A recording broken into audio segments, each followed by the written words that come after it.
Hey guys, what's up? It's Manic here with another Manic Conspiracy video. Today we're going to be talking about the Camp Scott 1977 murders of 3 Girl Scouts. Um, the camp was in Oklahoma. It was abandoned in 1977, the day after they discovered the 3 dead Girl Scouts. And it's very interesting to me because of the fact that they've never caught the killer yet. You know, they still have no idea what and who actually killed these girls. So, it's still unsolved. On a rainy late spring night in 1977, 3 girls aged 8, 9, and 10 were murdered and left in the woods near their tent at Camp Scott Girl Scout summer camp. Although Gene Leroy Hart, a local jail escapee with a history of violence, stood trial for the crime, he was acquitted. 30 years later, authorities conducted new DNA testing, but the results of these proved inconclusive, as the samples were too old. Because again, this was 1977. So they were staying at this camp, and the history is it was in its 49th year as a keystone for the Tulsa-based Magic Empire Girl Scout Council. Situated along the confluence of Snake Creek and Spring Creek near State Highway 82, the 410-acre compound is located between Locust Grove and Tukwila, Oklahoma. And I know, as in always, all these videos I make, I probably butchered the names of those cities, but that's okay. Gene Leroy Hart was a guy who escaped prison 4 years prior to these murders. He had been convicted of raping 2 pregnant women previously, but he was born about a mile from the camp, so that's mainly why they thought it was him. And I'll get into my theory, because on this, I don't think it was him.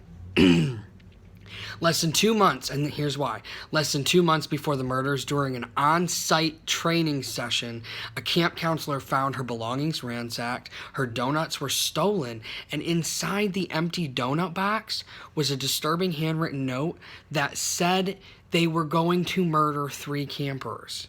Because summer camps, though, are, filled with ghost stories and pranks, the note was treated as a prank and discarded. June 12th, 1977 was the first day of camp. Around 6 p.m. a thunderstorm hit and the girls huddled into their tents.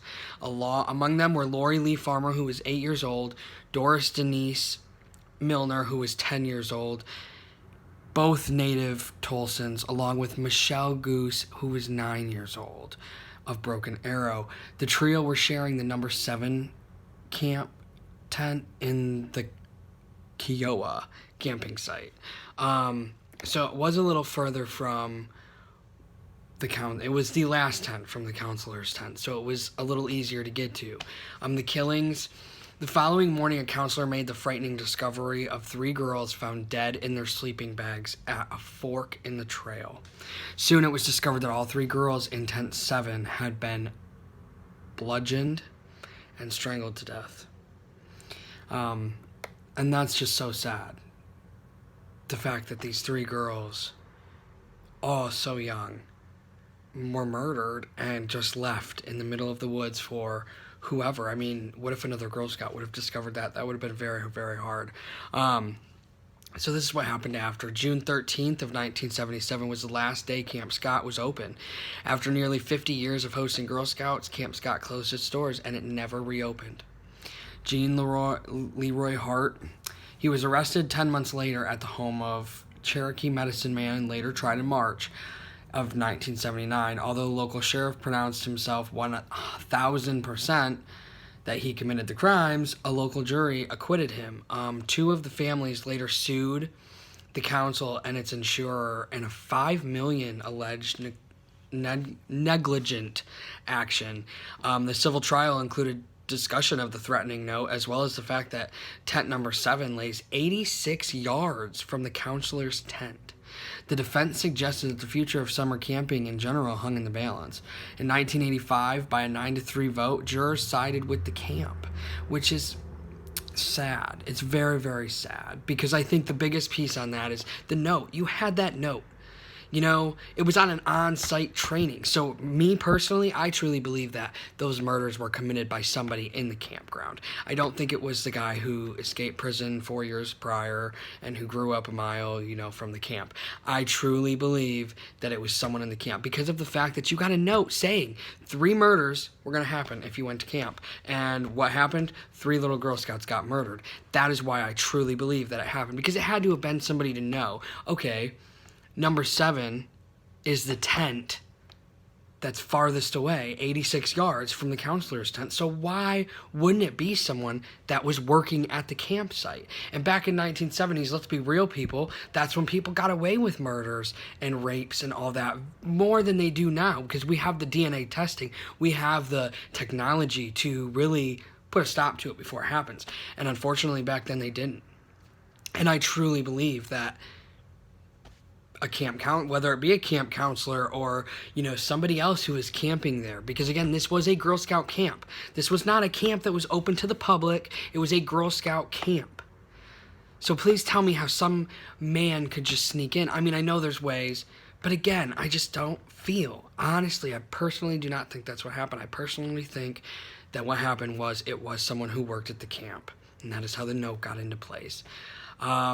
So that guy ended up, you know, getting put in prison for escaping jail, and he ended up dying in jail.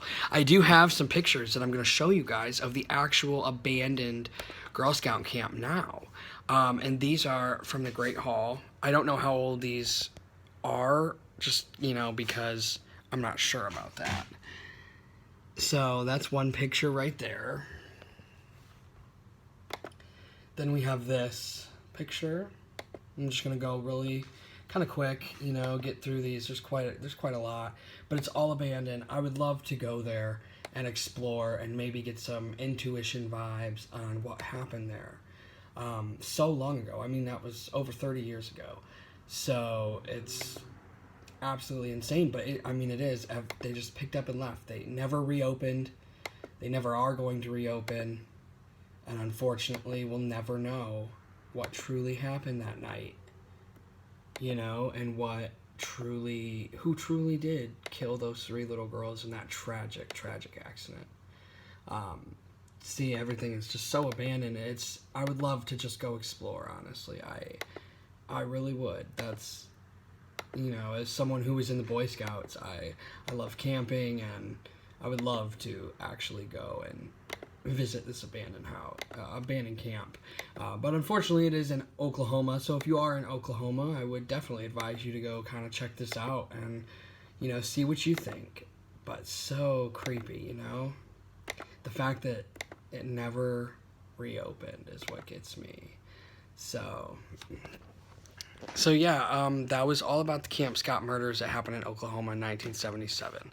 I would love to hear your guys' thoughts on this, and if you have a different perspective of what you think personally happened, or, you know, anything, how, you know, what do you think about this, you know, and, you know, what do you think happened? Who do you think did it? Do you think it was that guy who escaped prison? Do you think it was a camp counselor? Do you think it was somebody at the camp? You know, who knows? But go ahead, like, subscribe, as always. Go ahead and comment below. Let me know, you know, if you truly do think it was him or somebody else.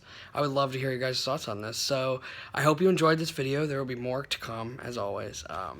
So let me know. And if you hear of any other unsolved murders or anything you want me to do a video on, drop a link below, message me, whatever, and we'll figure it out. So I hope you guys enjoyed this video. Peace out.